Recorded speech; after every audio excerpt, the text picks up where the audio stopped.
2009 Honda Odyssey minivan. Alternator failure. Battery light came on. Checked belt was still there. Checked voltage on the battery. Battery was seeing down at 11 volts when it was running. So got a replacement alternator and replaced it.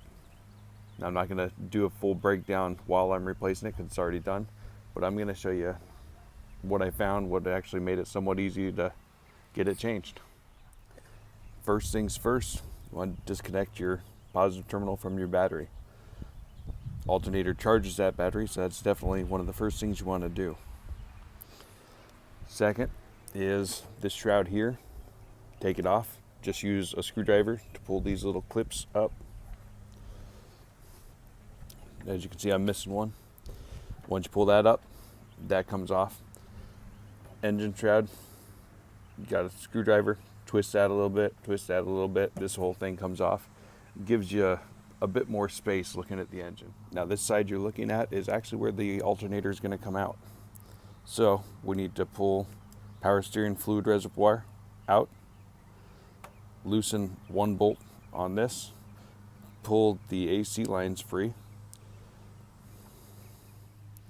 As you can see back in here, you have your power steering hose.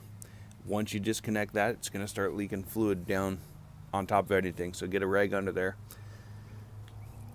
Best thing you can do is get something to drain the fluid out of here, pull it out, put it in another container so that it's not dripping everywhere.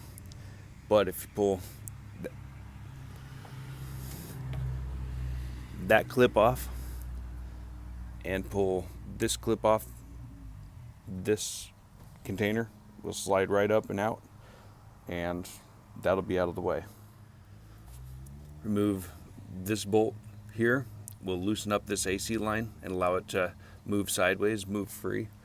This AC line just comes out of the clip, both this clip and then one more down below, and then those will be free to move around for when you're squeezing the alternator out. After I pulled this reservoir, I did pull the bracket off just so I wasn't cutting up my hands on it, because it is metal and it'll always find a sharp edge somewhere. Look right down here, there's one bolt here, the others are all underneath, but once you pull this one off, it gives enough play that this will be able to move out of the way. Now, looking down at the alternator, you've got this bolt which holds this wiring harness on. Pull that off, and right back here is your one wire, main wire that's connecting to your alternator. Pull that boot up and you'll access that. I want to say that was a 12 millimeter. Unscrew that, and then you have a plug on the back side of the alternator right back here. Now the clip has a release, and the release is on the forward side. With that wiring harness, it'll come disconnected, but there's still one more sensor that goes down below that runs in that wiring harness. So make sure you don't try to pull that wiring harness out, because it's a rather small wire and it'd be easy to tear that one loose. Now this is looking down at the belt system. Here you have your tensioner right down there, and in the middle of the screen you can see a bolt that was like a 17 millimeter, I believe. That is where you're going to put a socket or some type of wrench that you can actually push that to the back side of the engine bay. That's going to loosen tension on the belt, and then you can pull the belt right off the alternator. Back to the alternator side, where this bolt screws into is also a bracket that also holds the top side of the alternator.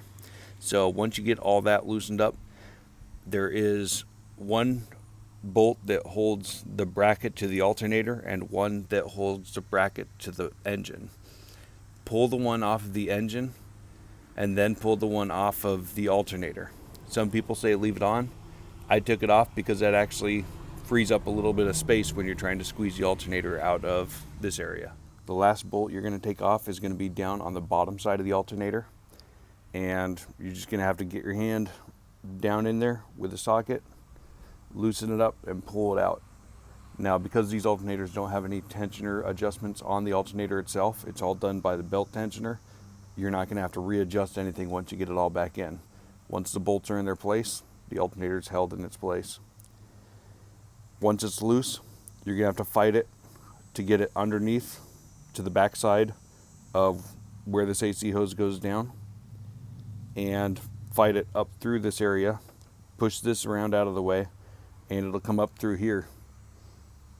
Putting the new one in, same type of thing, going down through here, working its way back in there.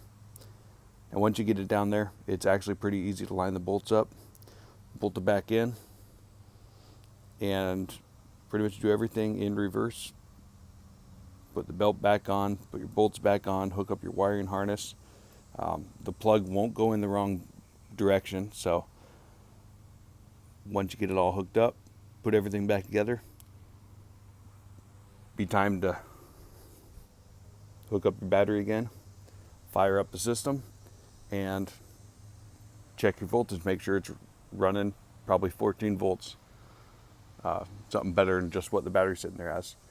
After I did this, the radio actually went into a security mode, thinking it was stolen or something out of the system. I had to get my original owner's manual out and put in a code that was written in that manual into the stereo to actually have the stereo able to work. And then, of course, the wife had to put all her radio stations back in. But car's up and running again, good to go. One more note, because you did empty the power steering reservoir when you're doing this, make sure you fill it back up before you start it up.